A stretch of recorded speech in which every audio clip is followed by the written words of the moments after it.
So welcome to the VWEC Eduverse Expert Series, a programme of talks by a range of experts with experience of teaching in virtual worlds. My name is Cup of Tea, and I'm pleased to be your host for this talk. Before we start, I would just like to note that today is Veterans Day in the US and Remembrance Day in the Commonwealth countries, a time to remember those who have served their countries. I also just want to let you know that this session is being recorded on video, and we are also saving the chat log.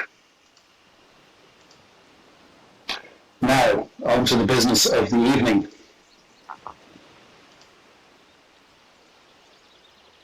Cynthia Calongne is a professor at Colorado Technical University and taught 57 classes in virtual worlds across the Metaverse. As a pioneer in 3D immersive education, she hosted 339 presentations and published 3 books and over 35 papers. In her 3D game simulation research, her team won the $25,000 grand prize for their space simulation, the Mars Expedition. She is the co-chair of the Education Committee for Nonprofit Commons here in Second Life. She is also co-organizer for the Open Simulator Community Conference, 10th Annual Conference from December 10th to 11th this year. So join us as we explore the last 18 years of teaching in the Metaverse and where we are headed in the future. It is my great pleasure to introduce Lyr Lobo. Thank you, Cup of Tea, and hello everyone. As usual, I have just finished editing my speakeasy and we are going to get started. Let me, oops. All of a sudden I was getting one of those thumpy sounds. Here we go. There we go. Well, I'm Lyr Lobo, better known as Dr. Cynthia Calongne. And yeah, my name rhymes with coin, which is why I never use it. So worry not. This is my 340th talk, and guess what? I am painfully shy. That's the important part of the story here, because as an extreme introvert, the magic of these worlds is what makes teaching in here so invigorating, inspiring, and a deep pleasure. What you see on screen, by the way, is from one of our class presentations. Some of our students are presenting a room that they've created within a spreadsheet. A spaceship, not a spreadsheet. And what's fun about it is all the different designs and how they came together in just a couple of weeks to build it. Well, please feel welcome to ask questions and type in the text chat. I'm an active listener and I love to hear what you're thinking. So everyone, give me a little hello in the chat. If you've gone away for coffee or a snack, I understand. But yeah, and I do this in class too. Esperanza, so good to see you. Orinoke, it's so wonderful. Pie, Dodge, Beth, Shurkin. I expect popcorn, Val. Okay, so it's lovely to see so many wonderful friends here today. Well, I'm an educator, I'm a researcher, and I teach for 5 schools this year. And I'm part of Virtual Harmony, which is the Harmony Society, Harmony Arts, and of course we'll talk a little bit about that, but not really. Now, the impact in our daily lives from teaching in these spaces is transformational. Each one of you is a member of my family. Whether we've met, or whether you've inspired me in some indirect fashion where I've seen your content, heard your talks, watched your videos, all of that has been important and profound to my work and to my students, so I want to thank you for that. I started researching virtual reality in 1995, and I had to wait till technology caught up. They had to design a processor, the 166 megahertz processor, before I could get it on a PC, which was my goal. I wanted everyone to be able to use it without training, help, or manuals. So I conducted experiments with users, and my goal was to create a new kind of user interface paradigm that would help people understand this crazy technology and how to make it comfortable for their natural and daily experience. My goal was to have incredible classes where we could go anywhere in the world and experience the content, but from home, right? After all, I knew that no one reads manuals, no one, follows instructions, and help facilities are never written for people who truly need help. You know why, right? It's because they're written for success. And if we were successful, we wouldn't need help. So understanding human nature was the first, hey, I'm glad you're home, first way of thinking about this experience. Now, I worked for a defense contractor prior to going for my doctorate. I gave myself a voluntary layoff to go back to school. And but before then, I was the madwoman who maintained the software for the Situation Room that you might see in the movie War Games. How many of you remember the movie War Games? That's so 1980, 85, right? Yep. And I didn't have a Whopper. I wasn't doing wargaming at that time, but I was doing the software. And then everyone left. We delivered the project, everyone left, and I had the transitioning maintenance contract to maintain the operating system. And it was on an IBM mainframe. And IBM quit maintaining it. But I was still on contract to do 2 more upgrades. So I thought, wow, this is work, And I did. We got it done. And you know why? It was due to people, amazing people in my life, the fantastic people like you, who give me strength and make the impossible possible. And that's really what I want to talk about today, is how you do it. Yeah, the Whopper, you bet. And I was gonna play a short trivia game. I apologize. I only have a couple questions, so we're just gonna kick it old school. Normally, I play my viewer that listens to you and tracks what we're doing. You'll notice on screen I've taught a lot of different classes in the virtual world, right? Yeah, it's not gonna do the game, so we'll just chill on that part. I hear someone's typing. I didn't realize my typing interface was playing typing sounds. And of course I want to adjust it in the worst way, but I'm going to ignore that. I'll just turn down the sound. So I taught a lot of different classes, and guess what? Some of these I designed because of you. I got together in a think tank. Let's see if that's here in the notes. I think so. And well, first I was inspired when I came in 2005 with the Educational Gaming Conference from the New Media Consortium and Learning Times, which is an online, web conferencing tool. I think they were using Illuminate back then. I don't know if you remember Illuminate, right, before Blackboard acquired it. But, and they invited us to come into Second Life, and I did. But I was paralyzed. I was stuck on the starting island. I had to create multiple avatars to figure out how to get off because they gave me a very literal instruction. Do not go forward until you turn on the audio and video. Only their parcel had no audio and no video.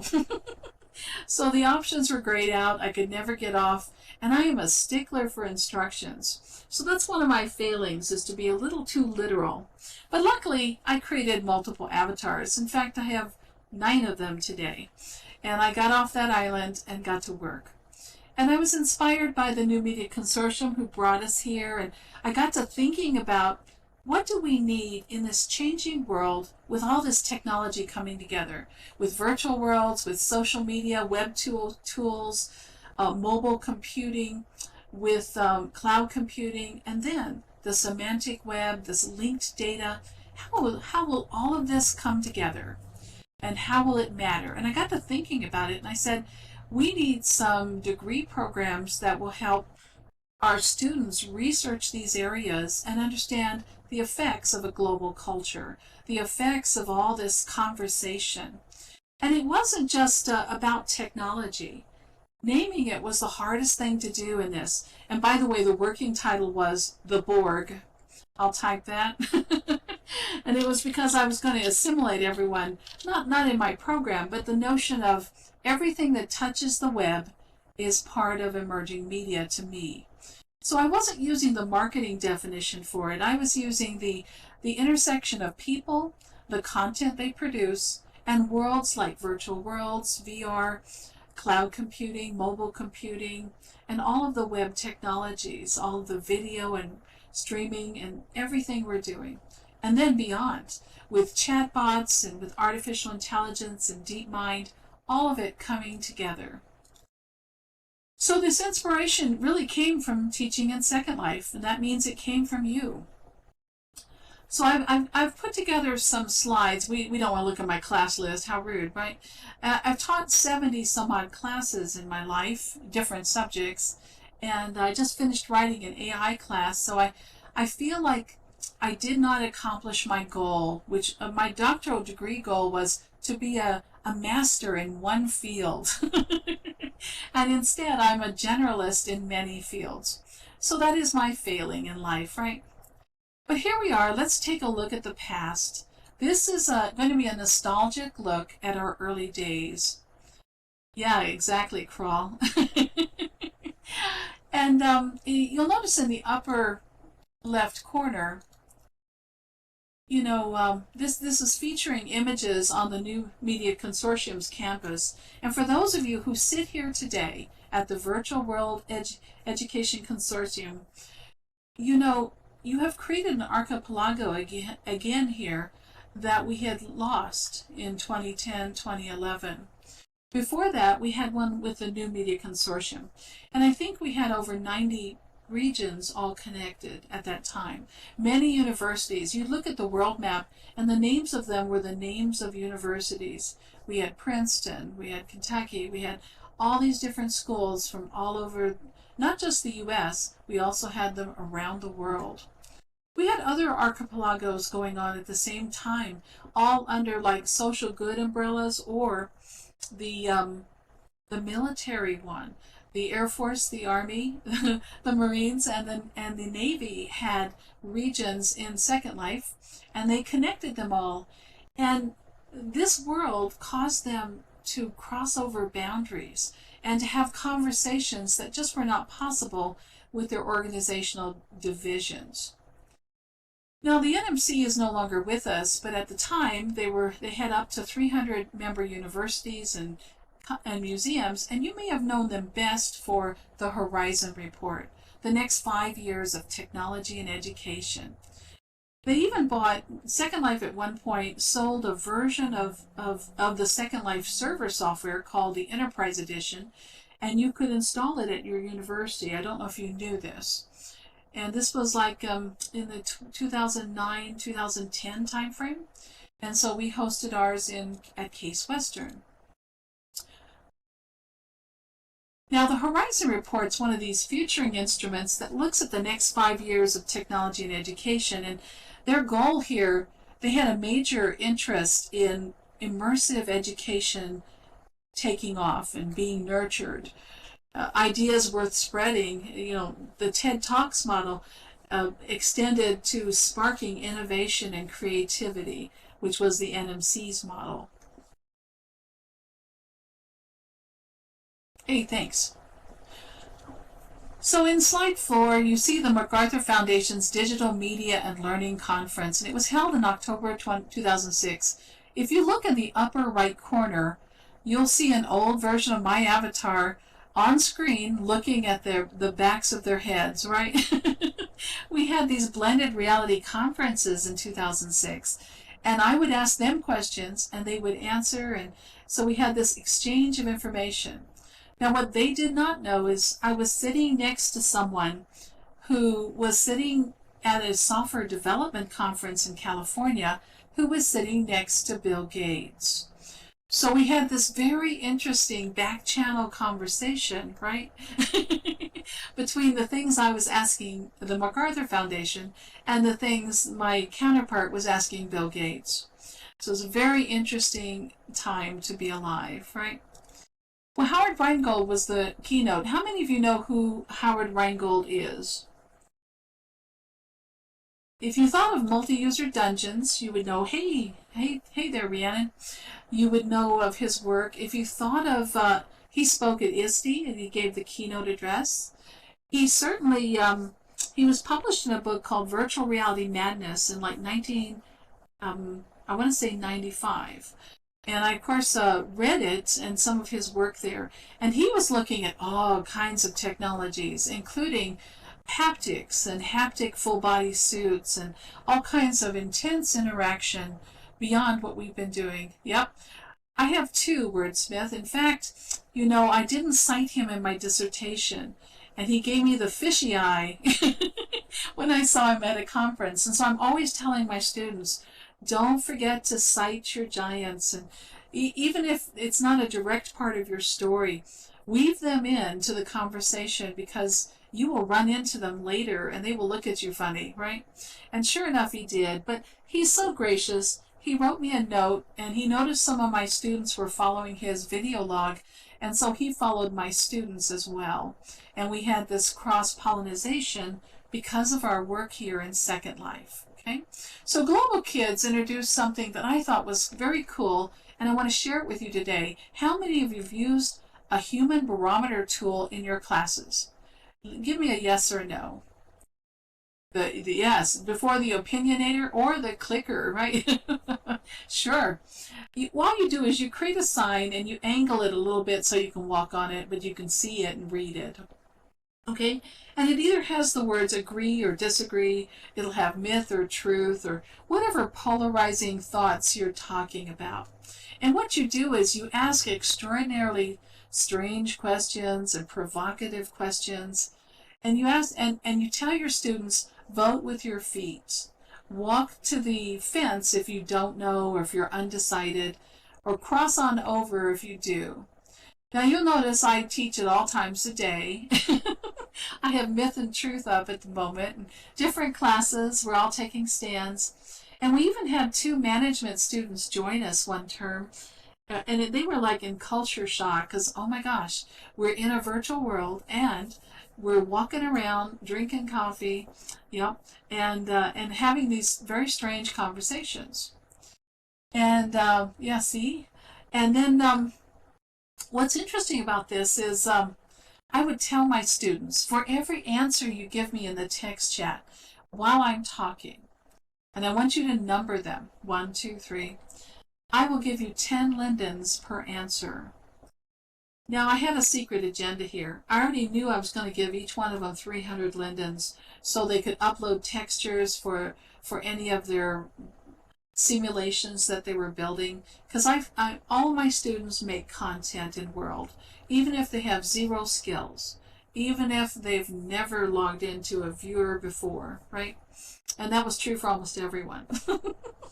And so I would give them money, and I says you could also spend it on better hair, or whatever it is you want, maybe some cool tech, etc. And so they would answer like mad, and it was wonderful. And I had 22 students in class, in case you're wondering. They were not required to show up. In other words, attendance was always optional. My school does not require physical presence, even in online chats. So in a world where everything's optional, you have to figure out, how do you make it exciting so that students will come to class when it's not required? And so I would come up with all kinds of things. We would do chatbots, we would do holodecks, we would develop them, and we would do everything we did. One of my rules was it has to be doable in 10 minutes or less. That's one of my little cognitive steps, because we're so busy. This talk today I put together, I put the slides together last night, a few of them, but I actually finished it and pulled it together for you today in about 10 to 15 minutes while we were doing our voice check. That's what I was sitting here doing. So students take a stand for their ideas, and they can talk and participate in quiet ways or in very vocal ways. And this encouraged them to realize this is their world, and they can be comfortable within it. I was also teaching them navigation skills, right? Movement, interacting with objects. I had a secret agenda, which was to get them comfortable enough so they could build content and tell a compelling story set within it, right? Now, look at the lower left corner. That's me in April 2006, my first day at the New Media Consortium's campus. I know Buffy was there, several of you were there, and this was a groundbreaking event. Now, what's interesting about that is, and this is what happened after that, this is later in the year, but what's interesting about that, and I'll just go back a slide, is that we all came together, and Electric Sheet designed the region, and they wrote all the scripts, and I proceeded to attach myself to them. I became stalker girl, right? And I took a vacation at work, a summer vacation, and for 5.5 weeks I took 57 classes in animation and texturing and building and scripting and you name it. Hey there, Buffy. I scarfed everything inside. And of course I loved it. And so anytime my students would tell me, well, I'm not sure I could do that, I volunteered with 400 8th graders with Peggy Sheehy in the Ramapo project on the Teen Grid. And I'm not showing images of that today, but and I learned from those 8th graders so much. Everything we did had to be doable in 40 minutes or less before the school bell rang. And when it did, they'd log off from Teen Second Life, they would run down the hall, and they would log back in. Now, they were on a secluded set of regions, so it wasn't the same as the commercial product. And thank you for that, Krill. And then, and so what was fascinating about that was I had to send an avatar over there on a one-way trip who could never come back, right? And who could never interact with the general population. I could only be with the students on campus. But it was really a blessing. For 2 years, I learned so much from the 8th graders. And so when I would come back and teach my doctoral classes in the evening, I would explain to them, hey, 8th graders of all abilities and walks of life can do this. You can do it too. And they had no prior knowledge either. And sure enough, it gave my students strength. Okay? Now, many things happened over the years. Let me tell a little story here. You see that image in the upper left corner? The sign says, the future is always under construction. Sorry for the mess. And that's the same region where Seaford Surface had his Cricket House, based on And There Was a Cricket House by Robert Heinlein, the image. Hey, thanks for those images. People are dropping things on me, so thank you for that. I even have that. I don't know if I have it here in this talk, but let's go see. Anyway, that's Pathfinder Linden, in case any of you have never seen him. And that's his avatar, Black Mage, that he had fabricated. And he was giving a keynote at the NMC summer fall conference. It was a Southwest Regional. And at the time, I was paying for my regions out of pocket, which was $2.95 or something like that. And he started playing pranks. That's me demonstrating the content in the upper left corner, and I turned my head for a moment, and he is logged into World. I'm logged in too. And he starts playing pranks with my Paradise blanket, rezzing holodeck scenes and doing cool stuff, right? And the audience starts laughing. Well, I'm giving a talk on what can we learn from Second Life and World of Warcraft, right? And so I'm gratified that they're laughing, but I said, I haven't said anything funny yet. So I turn around to look, and he starts appearing.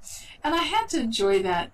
By the way, if you want a copy of these slides, you certainly can have them. And if you don't know who Seaford Surface was, he was a postdoc in mathematics who did amazing sculptures here in Second Life, and many of them were at the NMC campus. But he's famous for creating some incredible content. I do have a link for you on some of that, and I can give you that link here. Let's see. Let me grab that for you real quick. So what you see right now is indeed the image that Orinoke gave me, and if I'm saying your name wrong, my apologies. That's Pathfinder up there on the analyzing, right? And he's sitting on Bloom's taxonomy. And Thursday XU created it. I don't know if you guys remember Thursday and his amazing content. He looked like a counterpart of Buffy with all the beautiful tie-dyed, avatar. But this takes me back, and just so you know, we would get up to 4,000 or 5,000 people at a conference. Now, the conference had to last for a week because you can only have 40 to 100 on a region, right?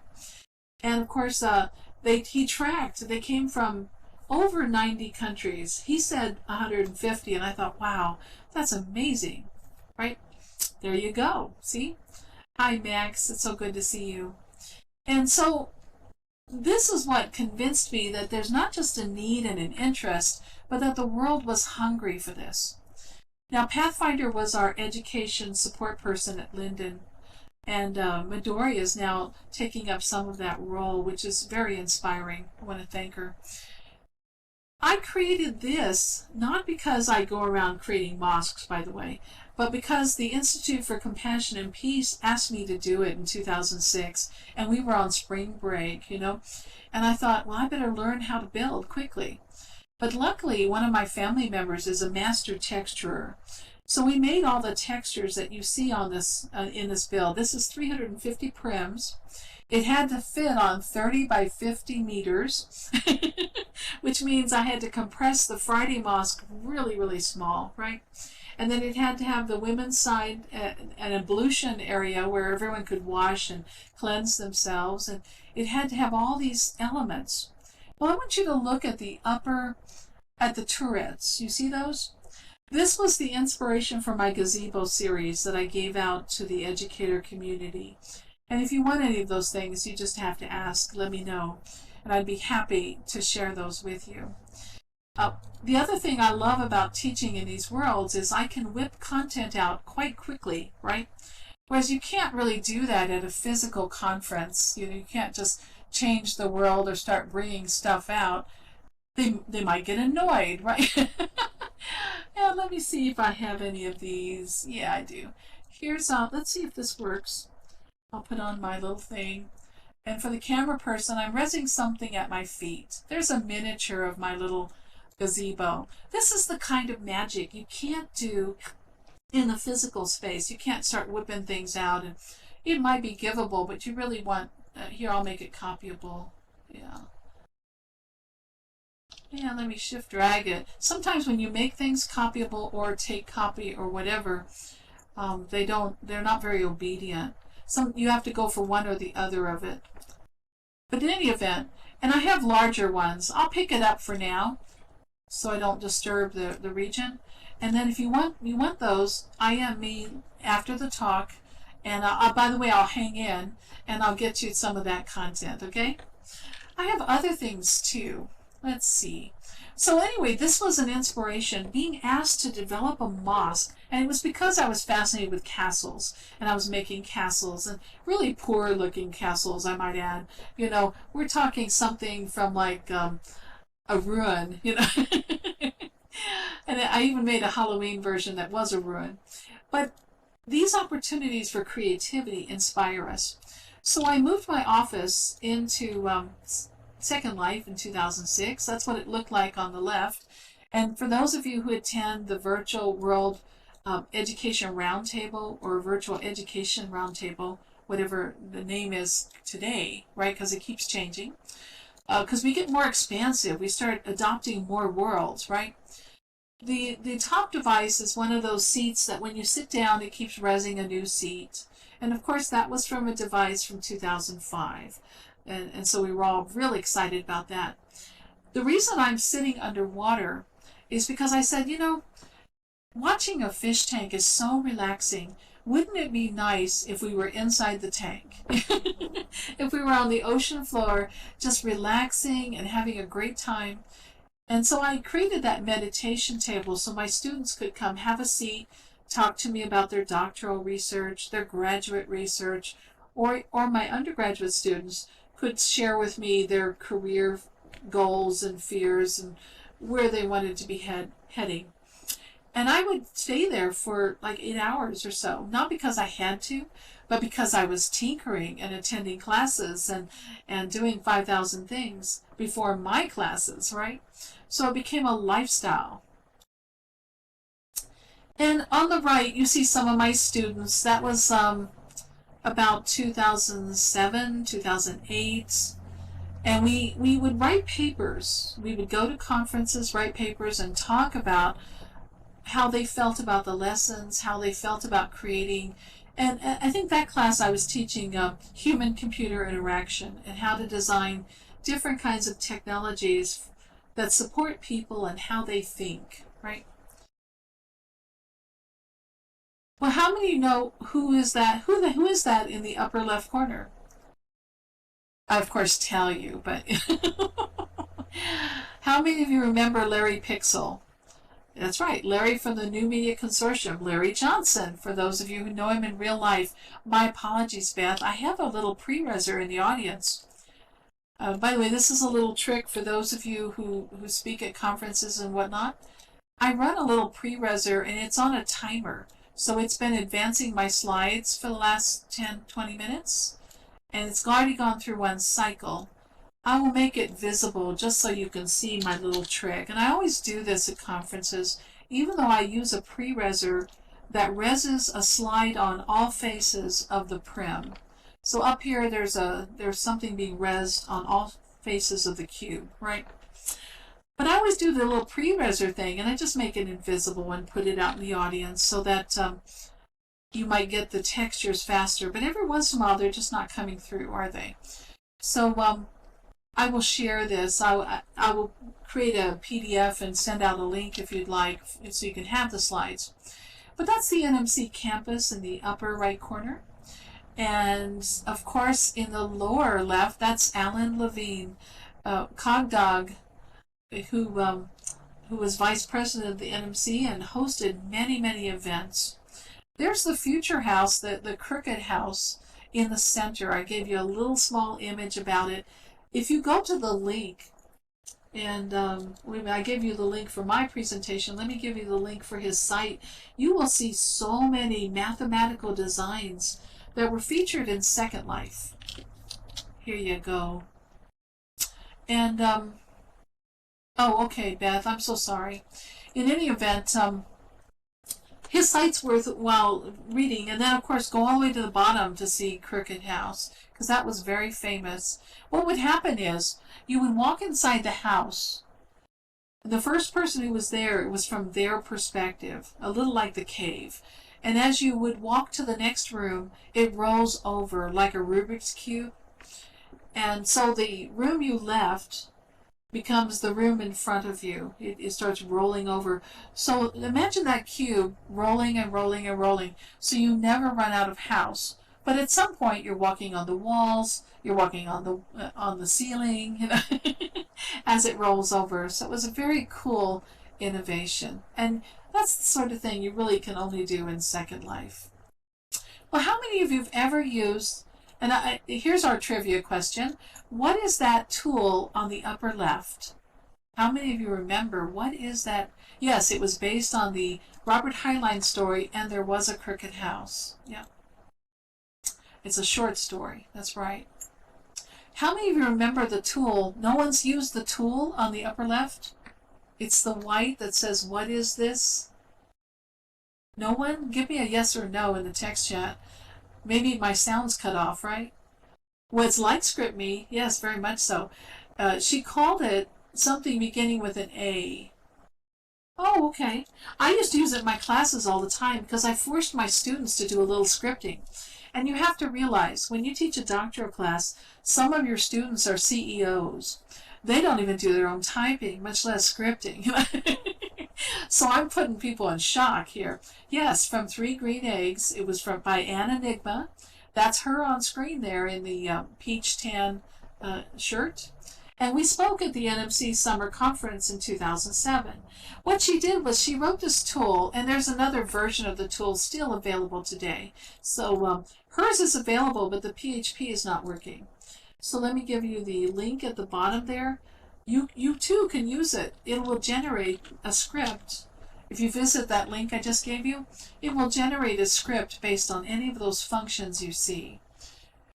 And so you just click a dot. So let's say give something to an avatar, and then it'll say what do you want to give, and there's a drop down for note card, landmark, object, texture, And so you select one, and then it says when do you want it to give it. And of course, my polite method is always to choose after an avatar touches the object, right?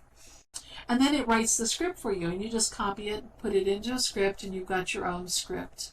Yes. That's right, Ellie. Well, now this one is offline to me. It's not working for me. It's something to do with either PHP or maybe it had some JavaScript or something that's just not quite coming through. But the Conway one that I just gave you, and maybe that's the one you're using, the Conwiley from the UK, that one works very well, and I was generating it last night. That's right. So it's important to have these tools because if we want our students to create projects that cause them to have this emotional reaction to the learning experience and to have a takeaway that's profound that they can use in their future practice, right?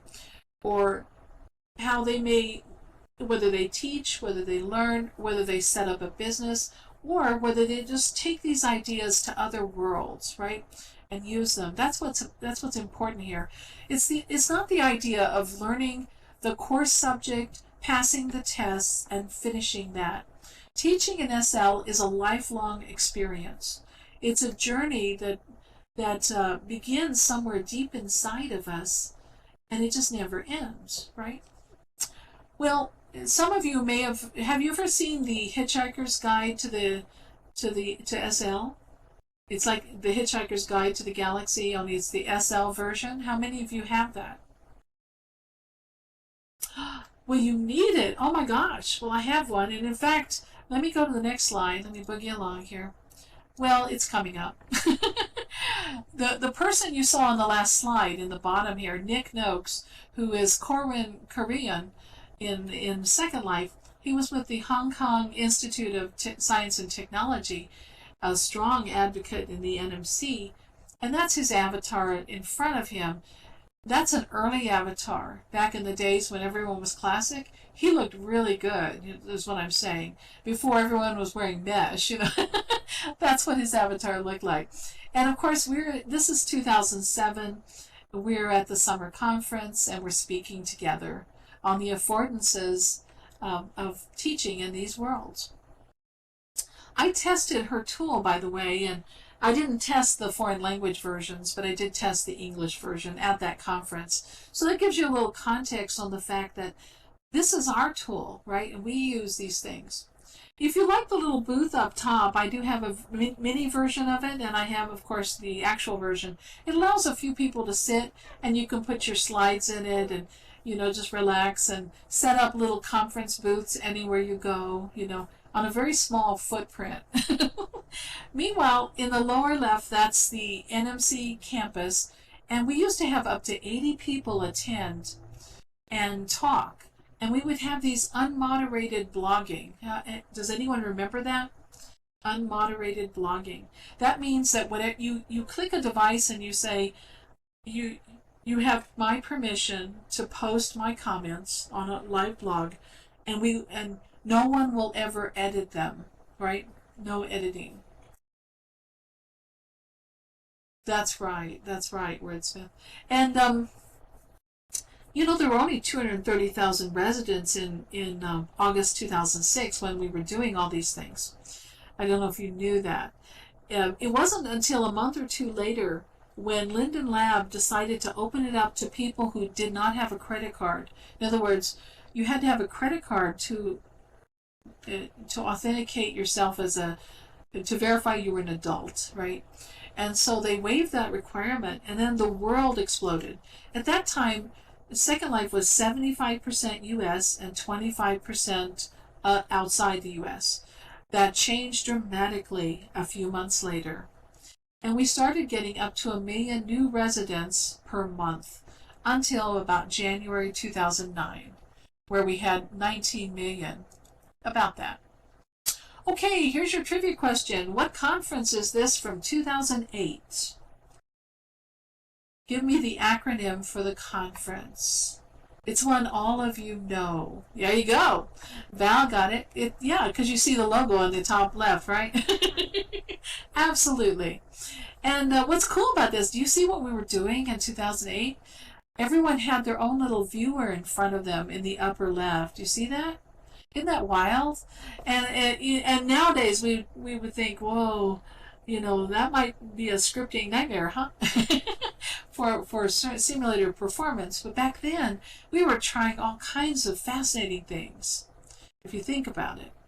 Now, obviously, all those where no one's sitting, you have those turned off until they sit, right? So you have to have a way of activating them based on the fact that you've sat down.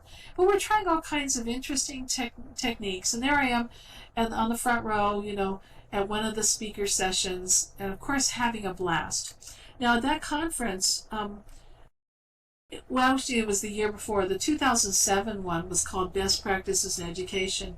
And I didn't have... Oh, I am so sorry. Can we pause for just a sec? Hang on, I will mute for just one moment. Yes, that's fine. Yeah.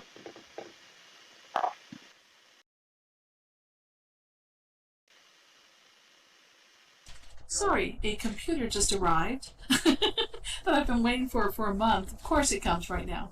So I asked my family to go get it. Okay, so it's for my family. Anyway, moving along. So let me take a look at the time. I don't want to delay us. How many of you have ever seen the Thinker Award? I know several of you in the audience have, because you have one. In the right-hand side. I was so fascinated with it. It's like getting the Emmy.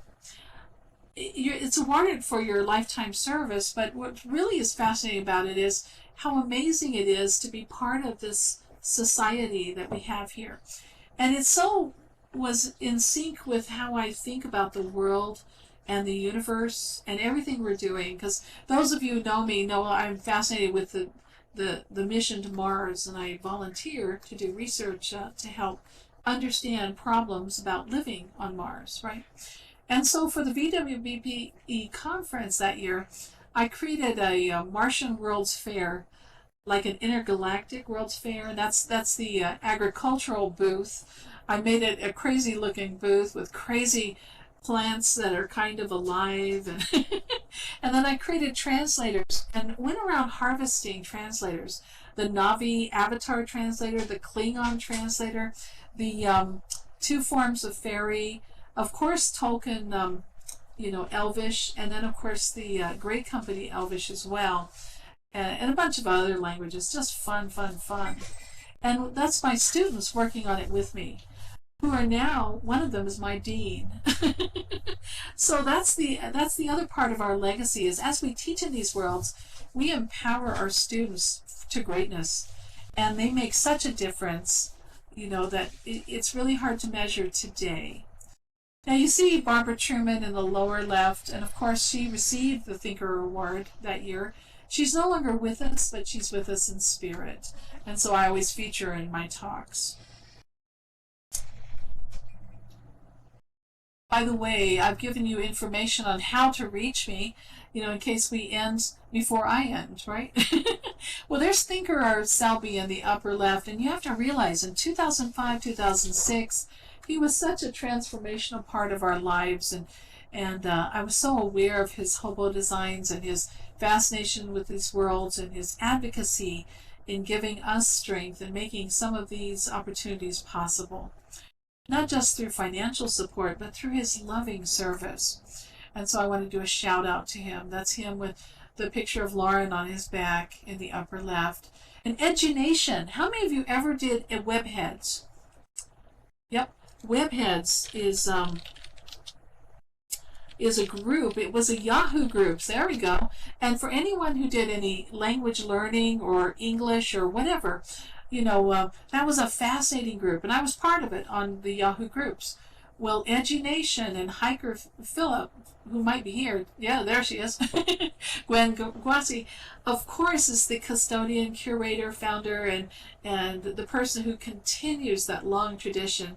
But as a newbie, I would go over there, and they would play music videos, and I would dance. They had a cabana, they had the beach. It just, and unfortunately I went there when no one was there. I was always going at strange times, but it made me feel like I was at home. It gave me such a connection between music and art and this amazing experience. I felt larger than life. Well, and so these are images from the various, conference posters and ways of thinking, and all of these things have made an impact on my teaching. And so I wanted to thank you for them. Of course, the year I got the Thinker Award, we had this wonderful Under the Sea, Beatles tribute, and I just loved it. Being in an octopus's garden and dancing with you all and thinking about our times together. And I'm sorry, Beth, if I went too fast over that, but I just saw the time. Well, today, if you would like any of the things you see on screen, and that includes that Mahjong game there. How many of you have ever played that Mahjong table? It's 182 pieces when you res it, so you have to be on a sandbox or a place that can take 102 parts. But here's the cool thing. When I was teaching scripting with my students, all of those scripts are readable, and you can tailor that and make new games from it. And so everything is available. It starts out as a little table with only a few prims, but you can touch it, you can play with a friend. It has a radar sensor that allows you to detect when someone's within 5 to 10 meters and invite them to play. And you can even switch and have different partners while you're playing. And if you don't move within 5 to 10 minutes, it resets itself. So it says, well, we're done. On the left, remember how I said the Hitchhiker's Guide to SL? Well, that's an example of it. It looks a little crude. What I do is I use that as a teaching tool to teach my students how to create heads-up display devices or interface windows. In it, it has all these images, and when you click on it, you load a note card and all the images related to it, and they change. There's one set called freebies, another for art, another for education, etc. And as part of our history, it's important. So if you'd like a copy of the Hitchhiker's Guide to SL, even as a historical component or a teaching aid for your students, you can certainly have one. Just let me know. Make a list. Hitchhiker's Mahjong. So far, we had a speaker booth, for 2 to 4 people, and we also had, the other thing, the gazebo. Well, we're about at the end of our proper time, and remember I said you could ask questions at any point, but I haven't seen any questions come in. I did see that Val, of course, has confirmed that Thinker is a major champion, and an advocate, not just in virtual worlds, but also in web worlds and in other spaces, which are forms of virtual worlds, but they're using different technologies. Often this is the point where we say, well, what is a metaverse, And here's what it is to me. A metaverse is a place where we all get together and we share and we do things together, whether it's fun, work, education, whatever, and all of it has a fun, playful, feeling to it. We learn all kinds of skills, whether it's these virtual world skills or class skills. We build relationships, right? We dance, we laugh, we sing, we talk about FERPA, we talk about the challenges of teaching in an adult community, right? We talk about if we're going to be open and allow guest lecturers. And please realize, Larry Johnson would come to my class and guest lecture. Pathfinder Lyndon would come to my class and guest lecture. Did you know that? Yeah, I could. I just can't do it while I'm talking, Val, but I will. And I can put them on a little giver. Yeah, I'll do that right after the session. But it's amazing to have this connectivity, to have thought leaders from around the world, famous and perhaps not so famous, join us and make a difference in our lives. That kind of cross-communion you really have a hard time doing in a course platform or in something else. This was me teaching them how to do, how to set their permissions. Well, no talk before we leave is complete without doing a shout out to the people we lost.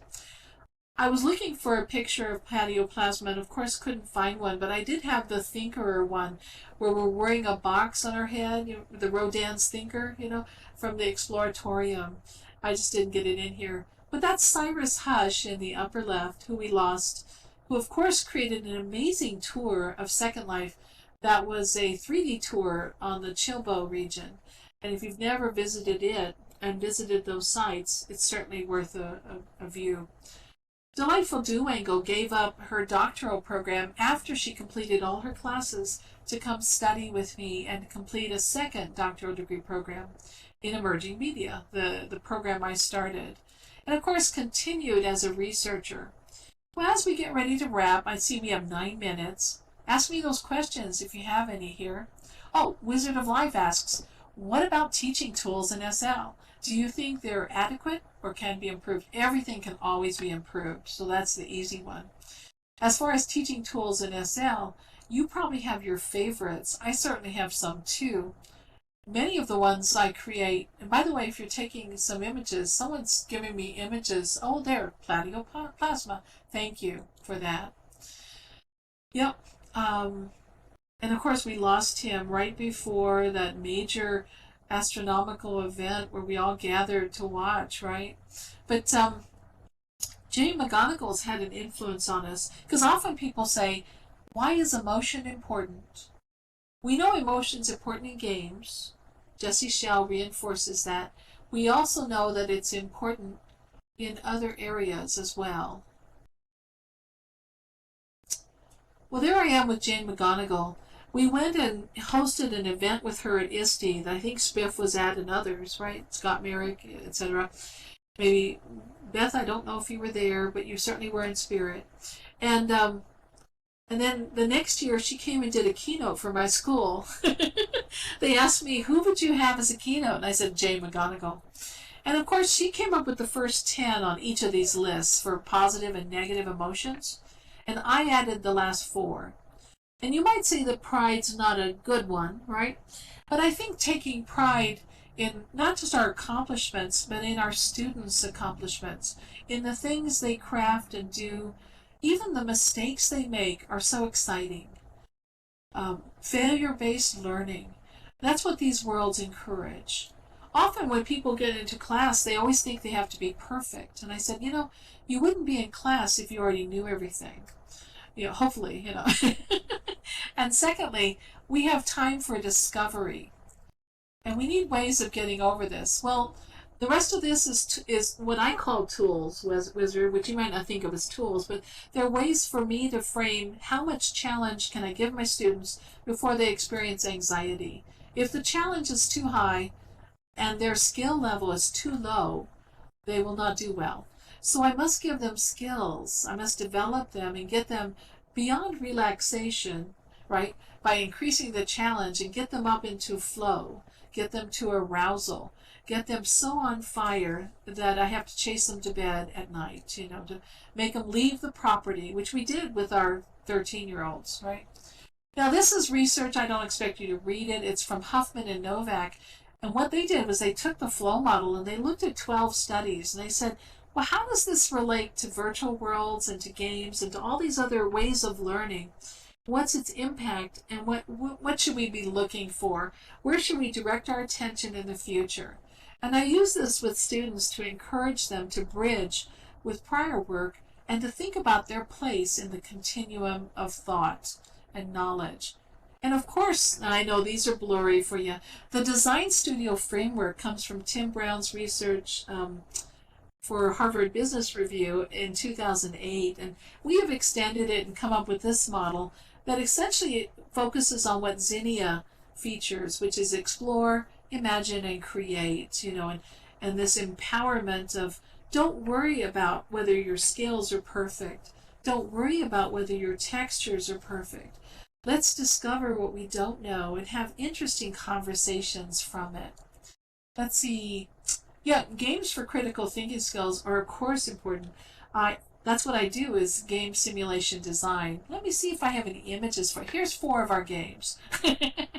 Now, some of them were sad games, like the one in the lower right is an airplane crash, and we simulate that. in several worlds. We do it in OpenSim, we do it in Second Life, and then we say some of the people survived, right? Almost half. And it was all over the plane. And now the question is, what caused them to fail? What could have helped? And where would you sit in the future? You know. But anyway, I know that sounds terrible, right? And then the upper left is a pinball machine where we've made it huge, right? And it's asking educator questions, you know. And then on the right, that's using chatbots. And they appear, they log in, and then they walk across the room, hop on a gurney, and they're your patient. You're asking them questions, they're giving you feedback, and sometimes they just don't know how they feel, right? Or they don't know what's wrong. And then the bottom left is a team building game. But we have dozens of games that we've designed in these worlds, and we do some participatory games with our students. We ask our students to do this topia analysis montage, which means we ask them to think about discovery. We ask them to think about actuality of being, about the friendship space, the private space. Why are you here? What do you hope to learn? And how do you plan to do it?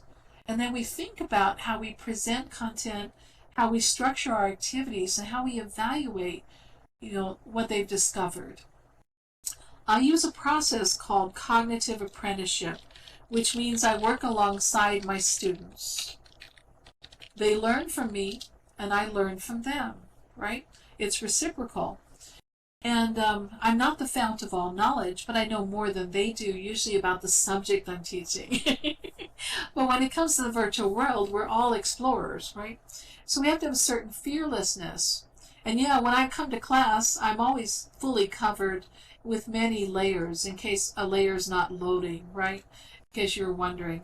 And there's Barbara and Kay Novak, Kavan Zenovka, who's spoken for many of your events, holding our book. Val Librarian and dancers are also co-authors on it. There's Abacus Capolini in the lower left at ISTE San Diego. I have those graduation robes in a full perm edition, which almost no one has, in case you want graduation robes for any of your classes. And we have 1 minute left. There's Edunation Hiker. I was thinking about you, so.